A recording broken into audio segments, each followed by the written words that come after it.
문화평론가 오민석 교수는 그 삶의 배리성 말이 어려운데요. 배반하다 할 때 배자, 그 다음에 이치할 때 이자, 불합리, 우리의 삶이 불합리하고 우리의 삶이 이치를 벗어나고 하는 그러한 배리성, 즉 이치에 맞지 않는 이치를 배반하는 모습을 말을 하면서 인간의 머리로서는 도저히 앞뒤가 맞지 않는 일이 우리 삶 속에 터질 때 우리는 우리가 살고 있는 이 세계와 어떤 일관성이 아니라 전혀 다른 논리의 동시적 결합으로 이루어져 있기도 하는구나 라고 확인하게 된다고 합니다. 사실 문학이나 철학은 이와 같은 삶의 배리, 이치에 맞지 않음, 우리의 논리를 벗어나는, 우리의 기대를 벗어나는 그러한 그 삶의 배리성에 대한 탐구가 바로 문학이요 철학이라고 할 수 있습니다. 세계가 간단한 원리로 설명이 가능하고 또 그러한 설명 가능한 원리에 의해서 정확하게 가동이 된다면 세계는 더 이상 탐구의 대상이거나 아니면 질문의 대상은 아닐 것입니다. 우리가 맞닥뜨리는 세상은 왜 이렇게 무질서한지, 또 왜 악이 선을 이기고 고통과 폭력이 흥왕하는지, 또 상실과 결핍을 우리는 벗어날 수 없는지, 인간은 그러한 삶의 배리, 불합리성 앞에 당황할 수밖에 없고 또 질문하게 되고, 그렇기 때문에 또 우리 인간은 신앙하게 됩니다. 문학이나 철학뿐 아니라 신학도 또 우리의 신앙도 그러한 삶의 배리성에 대한 질문과 성찰을 통해서 보다 깊어지고 넓어지며 새로운 곳으로 나아가게 됩니다. 이러한 삶의 배리성이 축적되어 있는 가득한 것이 곧 성경의 내용입니다. 성경은 그러한 삶의 배리성 앞에 던져진 인간이 어떻게 질문하고 영혼의 빛 아래 자기 자신이 당하는 삶의 일들을 해석해가며 답을 찾아가는지에 대한 이야기들로 가득 차 있습니다. 동전의 양면처럼 또한 인간이 그렇게 질문하고 해석하며 답을 찾아가는 것, 그 반대편 뒷면에 동일하게 인간을 영원한 진리의 세계로 인도하시는 하나님의 걸음의 이야기가 또한 성경의 이야기라고 할 수 있습니다. 문구점을 가면 퍼즐이 있습니다. 그림 퍼즐이 있죠. 문구점뿐만 아니라 우리가 어떤 전시회를 마치고 나오면 그 내용에 맞는 곳에 그 그림들을 퍼즐로 제작해서 기념품으로 판매하곤 있지 않습니까? 작게는 몇십 피스, 그 다음에 큰 것일수록 몇천 피스, 그 다음에 심지어 몇만 피스까지 가는 그러한 퍼즐들이 있습니다. 그런데 저는 개인적으로 퍼즐을 맞추는데 그렇게 소질이 없습니다. 그래서 그런지 무엇을 맞추어 나가는 레고 같은 거, 그 다음에 퍼즐 같은 데에는 그렇게 큰 흥미를 느끼지 못합니다. 저와는 다르게 지금 고3인 제 아들 녀석은 그렇게 맞추어가는 레고의 광팬입니다. 때로는 1년 동안 돈을 열심히 모았다가 아주 큰 규모의 레고 작품을 주문하지요. 그리고 주문했던 그 작품이 오면 그 녀석을 가만히 지켜보면 먼저 손을 깨끗하게 씻습니다. 그리고 책상 위에 그 피스들을 늘어놓고 심호흡을 한번 크게 하고는 사뭇 경건한 자세로 따라 나온 설계도를 펼쳐놓고 그것을 따라서 조립해 들어가기 시작합니다. 보통 주말이나 다음 날 학업이 없는 날을 택해서 밤을 꼬박 새곤 하죠. 예. 부품이 흩어져 있을 때에는 그 어지러운 조각들이 무엇이 될지 그 부품의 상태만 보고서는 도저히 짐작이 가지 않습니다. 그러나 시간이 지남에 따라 굉장히 아름다운 모형들이 그렇게 조립되어 갑니다. 그런데 저는 그 일에 젬병입니다. 간단한 것은 하겠는데 피스의 수가 많고 복잡하고 조각의 수가 많은 것들은 그것들을 하다가 화가 나서 이렇게 엎어버립니다. 왜 이 짓을 하고 있는지. 퍼즐의 조각들이 흩어져 있으면 우리는 그것을 보고 그것이 완성되어 있는 모습을 도무지 알 수가 없습니다. 흩어진 조각들을 보면 무질서한 것 같지만 그러나 그 퍼즐 조각들이 만들어질 때는 공장에서 그것이 만들어질 때는 반드시 그 퍼즐은 무엇이 있느냐 하면 밑그림이 있죠. 그리고 그 밑그림을 기준으로 해서 그것이 잘리어지고 잘리어져서 그렇게 퍼즐 조각들을 만들지 않습니까? 그렇게 생산되지 않습니까? 먼저 어떤 모양의 밑그림이 있고 그것을 따라 만들어지죠.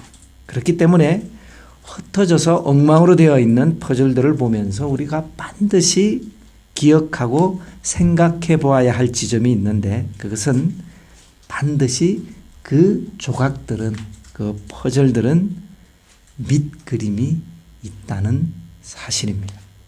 다만 그것들이 조각나 있기 때문에 그 밑그림이 보이지 않을 뿐이지요. 삶의 배리성, 그것에 노출된 우리의 인생도 우리의 삶도 꼭 그러한 퍼즐과 닮아 있는 것 같습니다. 무슨 말인가 하면 우리의 삶 역시도 여러 조각들로 흩어져서 혼란스럽지만 우리의 삶에 우리의 인생에 하나님의 밑그림이 반드시 존재한다는 사실입니다.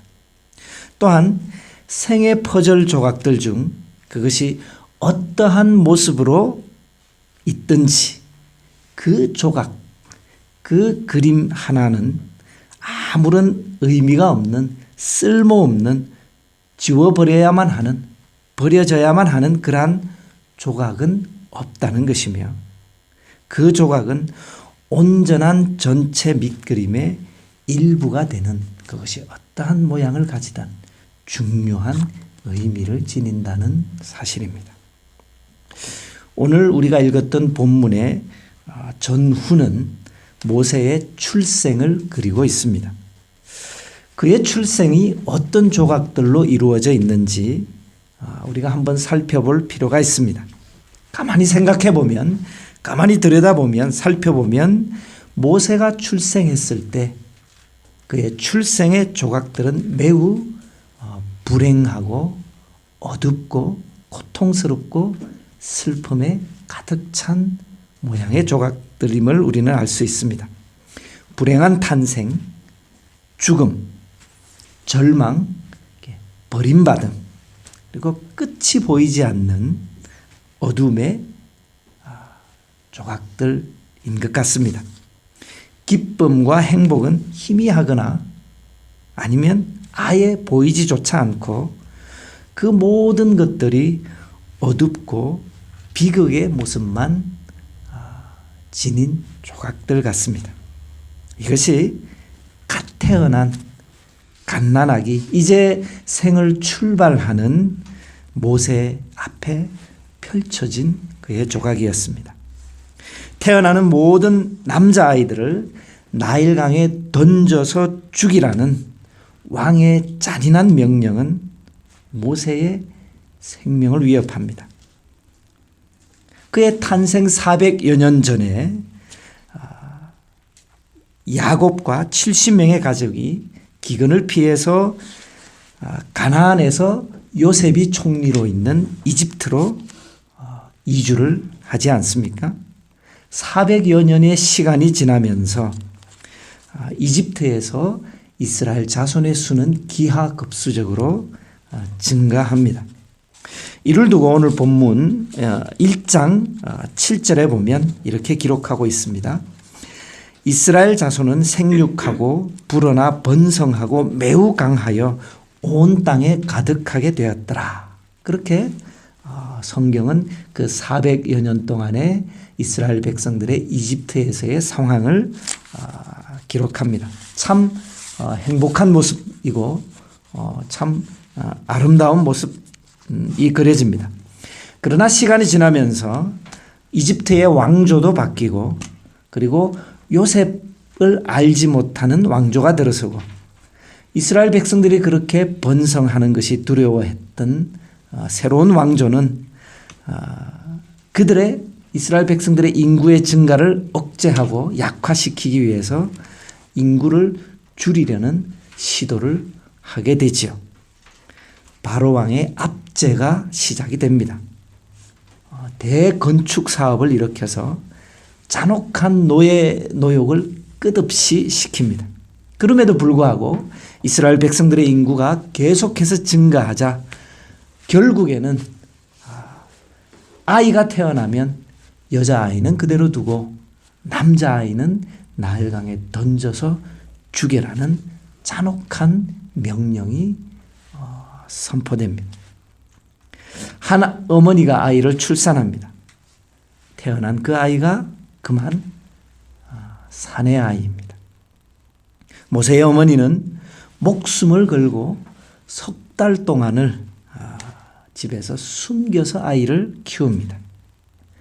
그 일은 어머니뿐만 아니라 아마도 모세 집안의 온 가족의 목숨을 걸어야만 했던 일이지 않겠습니까?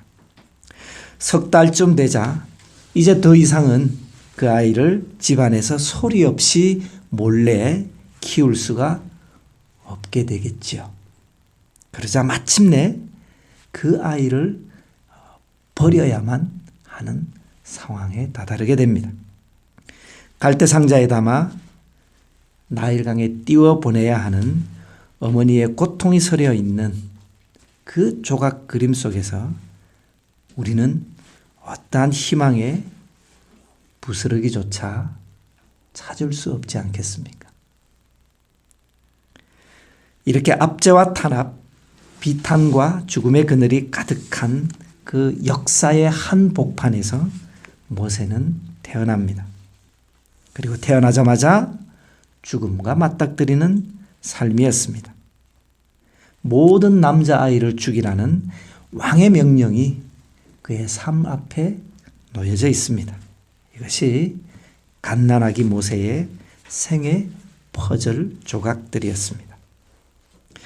하나님을 신앙하는 사람들은 인생의 고난과 불합리성 속에서도 자신의 현재가 하나님께서 그려가시는 온전한 그림 속의 퍼즐의 한 조각이라는 사실에 눈을 뜨고 귀를 기울이는 존재. 그것이 하나님을 신앙하는 사람이라고 저는 생각합니다. 다만 그 속에는 시각의 차이가 존재할 뿐입니다. 하나님의 시각과 우리의 시각의 차이입니다. 이사야 55장 9절을 보면 하나님은 이렇게 말씀하십니다. 하나님은 하늘이 땅보다 높음같이 하나님의 길은 우리의 길보다 높으며 하나님의 생각은 우리의 생각보다 높다. 이렇게 말씀하시죠. 하나님은 그림의 전체를 보십니다. 그러나 우리는 퍼즐의 한 조각밖에는 볼 수가 없습니다. 우리는 현재의 한 조각 어두운 면 전체가 우리의 삶의 그 퍼즐의 전체라고 생각합니다. 그래서 견디기 힘들고 고통스럽습니다. 내 인생의 그림 몇 조각이 힘들면 아예 내 인생 전체를 불행하게 여기는 것이 우리에게는 너무나 자연스럽지 않습니까? 우리 중 누군가가 모세의 출생의 그 퍼즐 조각 그림들을 감상한다고 한번 생각해 보십시다. 태어나자마자 강물에 던져져 수장되는 갓난아이들의 비명이 배어있는 그 그림 속에서 그 어떤 신라 같은 구원의 희망조차 보이지 않고 볼 수 없는 것, 그것이 우리의 감상이요, 우리의 시각이 아니겠습니까? 그러나 모세를 향한 하나님의 그 밑그림은 그렇게 끝나지 않았습니다. 하나님의 그 밑그림은 모세가 삶의 폭력과 그 불합리성 앞에 함몰되지 않고 오히려 압제하에 있는 이스라엘 백성들을 해방하는 통로로 그 모세를 세워 가시는 것, 그것이 모세를 향한 하나님의 밑그림이었던 것입니다. 모세의 삶도 그리고 그 모세의 삶이 담겨져 있는 이스라엘 백성의 역사도 결코 그대로 끝나지 않았습니다.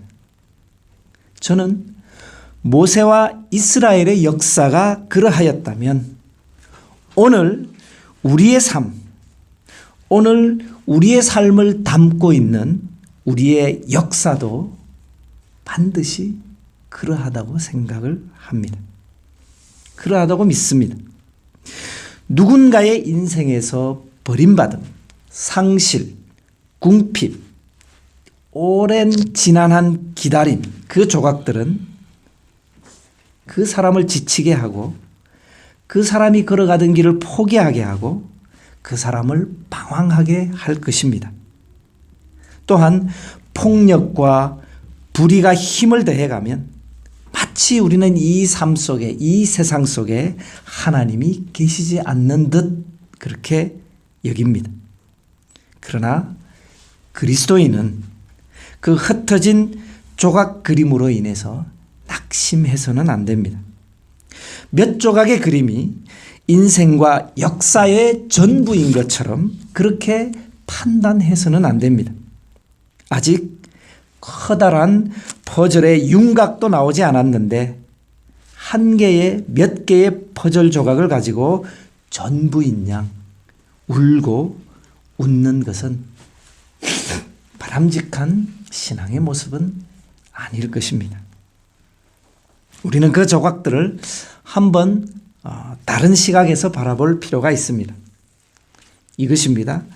만약 모세의 삶의 조각에서 잔인한 왕의 명령이 없었더라면 하고 말입니다.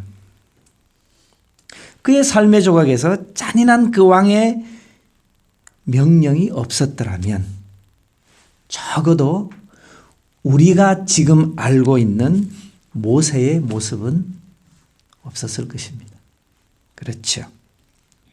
만약 그 잔혹한 명령이 없었더라면 모세는 버려지지 않았을 것이고 그랬기 때문에 이집트의 공주 눈에 발견되지 않았을 것이고 아마 모세는 평범한 히브리 노예로 그의 생을 마쳤을지도 모를 것입니다. 이 말은 하나님이 당신의 뜻을 이루기 위해서 모세를 버리게 하셨다라는 그 말이 아니라 인간의 악과 불의에도 불구하고 하나님은 당신의 뜻을 이루어 가시며 우리의 삶의 베리성, 삶 속에 있는 어둠 속에서도 우리 하나님은 생명을 가꾸어 내신다라는 의미의 다른 표현입니다. 그렇기 때문에 한 조각의 성공에 마음을 빼앗기는 것도 몇 조각의 실패와 아픔으로 낙심하여 그 그만 자신의 전체의 그림을 엎어버리는 것도 그렇게 바람직하지 않습니다. 왜냐하면 퍼즐은 아직 완성되지 않았기 때문입니다. 다시 모세의 어머니를 생각해 봅니다. 모세의 어머니에게 있어서 하나님의 섭리는 나를 포기하는 데서부터 시작되고 있습니다. 만약 모세의 어머니가 자기 목숨을 걸고 숨겨서 키워온 그 아들 모세를 끝까지 포기하지 못했더라면 어떤 일이 벌어졌겠습니까? 아들을 감추고 키우다가 그만 더 이상 감출 수 없게 되고, 그럼에도 불구하고 그 아들을 포기하지 못했다면 아마 모세는 발각되었을 것이고 모세는 나일강에 던져져서 죽임을 당했을 것입니다. 가만히 생각해 보면 사실 아들을 더 이상 숨길 수 없어서 갈대 상자에 담아 나일강에 뛰어보낼 때에 그 모세의 어머니의 기대치는 어디까지였겠습니까? 아마 그저 갈대 상자 안에서나마 얼마간이라도 아들의 생명이 더 유지되는 것뿐이지 않았겠습니까? 그런데 그 어머니가 하나님의 섭리에 모세를 맡기고 갈대 상자를 강물에 띄워보냈을 때, 그때부터 하나님의 섭리의 역사가 모세의 인생을 끌어가기 시작했습니다. 사람들은 삶을 이어가면서 그의 인생 속에 소망과 바램도 점점 쌓아갑니다. 그리고 그것을 이루기 위해서 애쓰고 노력하지요. 그 애쓴 노력의 과정에서 무리해서 달려가기도 하고, 그 과정에서 정작 간직해야 할 중요한 것은 잃어버리고 중요하지 않은 것을 붙잡기도 합니다. 그리고 하나님의 전체의 인생 퍼즐에 맞지도 않는 조각을 억지로 만들어서 끼워 넣으려고 애쓰기도 합니다. 그러나 우리의 믿음이 자라고 우리의 신앙이 깊어간다는 것은 다른 그 무엇이 아니라 나의 소망, 나의 바람을 이루기 위한 애씀에서 조금씩 하나님의 섭리의 강에 나의 뜻을 갈대 상자에 담아 띄워 보내는 것. 조금씩 그렇게 하나님 앞에 내어 드리는 것. 그것이 우리의 믿음이 자라는 것이고 우리의 신앙이 성숙해지고 깊어지는 것이라고 저는 생각을 합니다. 그와 동시에 내 삶이 머무는 장소와 환경이 어떠한 곳이든 그것이 하나님의 섭리 속에 있음을 동시에 인식하는 것이라고 생각을 합니다.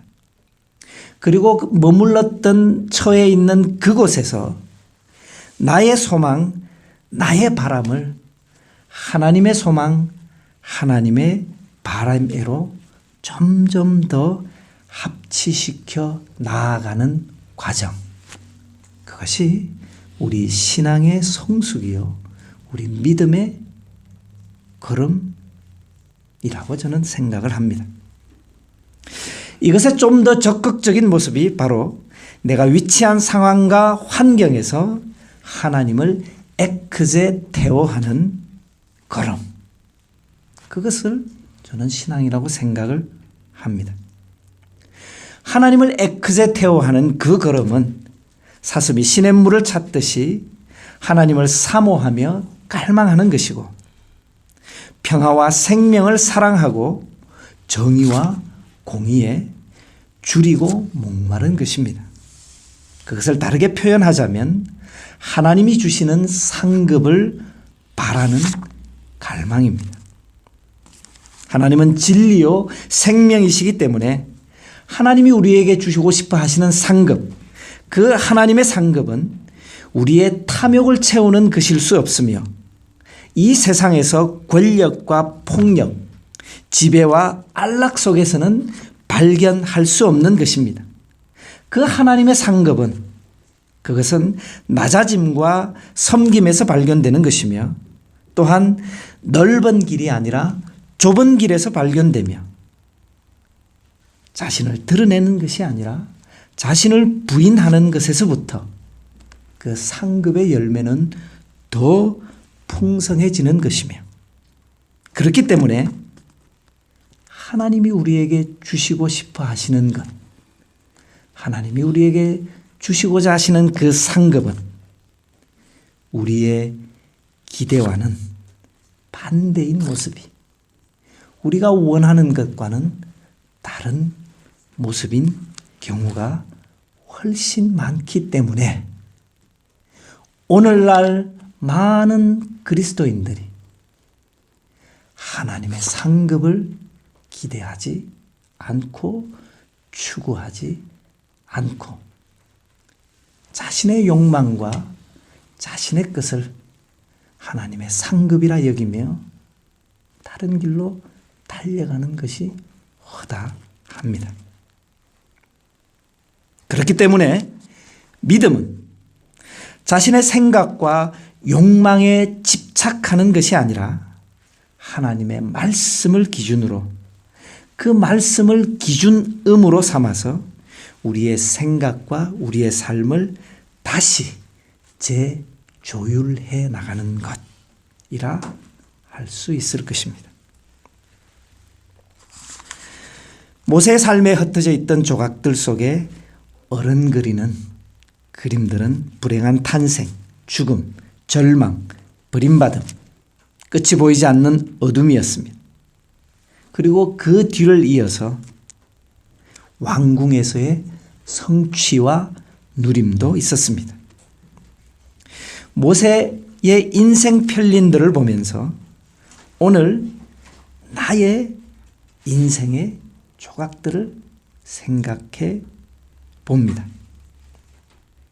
모세의 인생 조각들이 그를 향한 하나님의 신실하신 섭리라는 밑그림의 중요한 부분이었듯이 오늘 내가 맞닥뜨린 조각들 또한 그것들이 내 인생을 결정짓는 기준이 아니라 나의 인생을 인도해 가시는 하나님의 밑그림의 중요한 부분임을 우리는 결코 잊어서는 안 될 것입니다.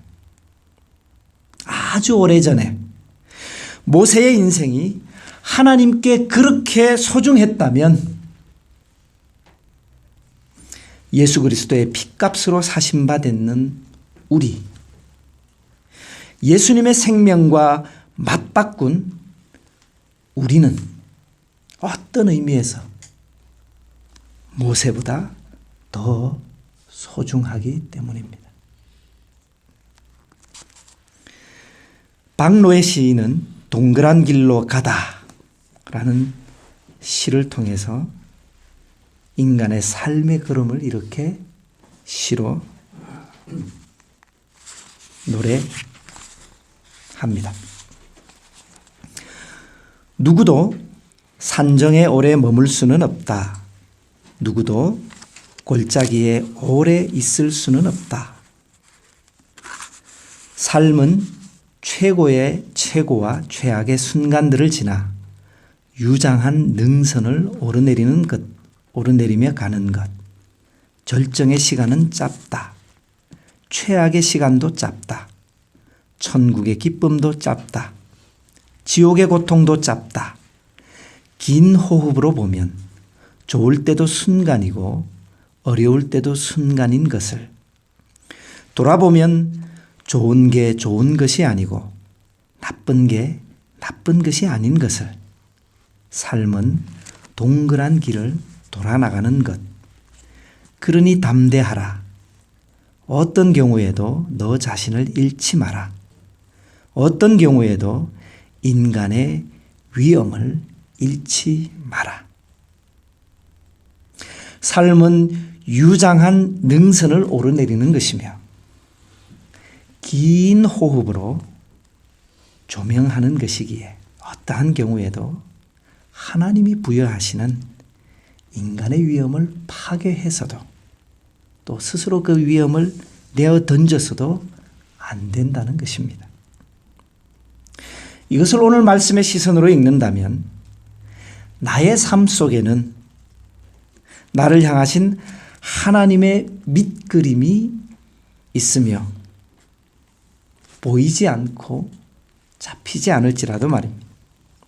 오늘 내 앞에 놓인 조각들은 그 밑그림의 중요한 부분이기 때문에 그것 때문에 좌절하거나 포기하지 않고 꿋꿋하고 당당하게 오늘의 삶을 살아내는 걸음을 걸어라 라는 격려요 당부라 할 수 있을 것입니다.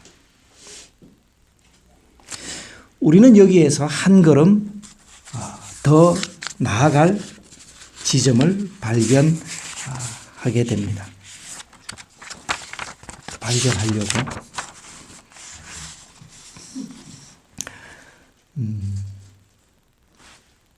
올해는 정확히 얘기하면 우리 주보에 나와 있듯이 종교개혁 502주년을 기념하는 날이지만 더 정확하게 얘기하면 개혁주의 종교개혁 500주년이 되는 해입니다. 502주년은 루터의 종교개혁이죠. 개혁주의 종교개혁은 쩌빙글리의 종교개혁이 시작했던 500주년이 되는 해입니다. 1519년 1월 1일 쩌빙글리는 취리히의 그로스민스트 성당에서 사역을 시작합니다. 그런 성당이 있습니까? 가보지 못했습니다. 그리고 2월 1일에 그가 역사적으로 마태복음을 순서대로 설교해 가면서 강해 설교를 시작합니다. 그것이 개혁주의 종교개혁의 출발점이었습니다. 쩌빙글리가 루터의 영향을 받았는가? 그렇지 않은 것 같습니다. 루터 이전에도 수많은 종교개혁자들이 하나님의 말씀을 묵상하며 그러한 개혁자들이 있었고 쩌빙글리 역시도 그렇게 그 말씀을 묵상하다가 본격적인 활동들을 시작하게 되죠. 루터는 죄인인 내가 어떻게 하나님 앞에 설 것인가를 질문하지 않았습니까? 쩌빙글리는 하나님의 주권과 의가 어떻게 하면 이 세상에 편만할 것인가가 그의 신앙의 주제였고 질문이었고 걸음이었던 것입니다. 복음의 공공성, 복음의 공적인 영역이 우리의 삶 속에서도 그렇게 영향력이 드러나야 한다라는 생각, 그것이 쩌빙글리와 또 종교개혁, 개혁주의자들의 개혁의 중심에 있었던 것입니다.